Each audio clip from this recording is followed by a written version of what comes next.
Dans un petit village paisible, aux ruelles calmes et aux maisons modestes, vivait une femme riche.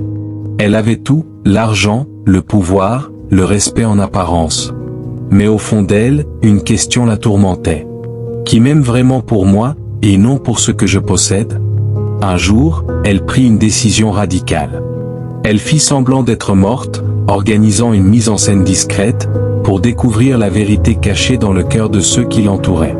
Son mari fut le premier à arriver.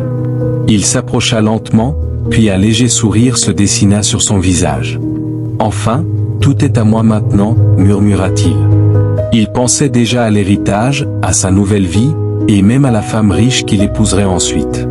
Peu après, son frère et sa sœur entrèrent. Aucune larme, aucun chagrin. « Je veux les voitures de luxe, » lança le frère. « Hors de question, les villas en bord de mer me reviennent, » répondit la sœur. Ils se disputèrent longuement, partageant ses biens comme si elles n'avaient jamais existé. Puis arrivèrent ses partenaires d'affaires. Eux aussi affichaient une étrange satisfaction.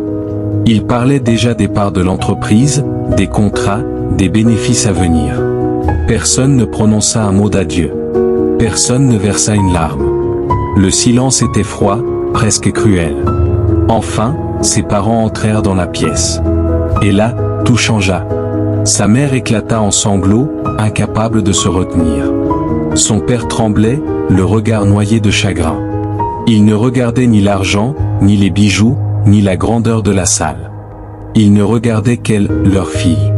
À cet instant, la femme ne put plus continuer.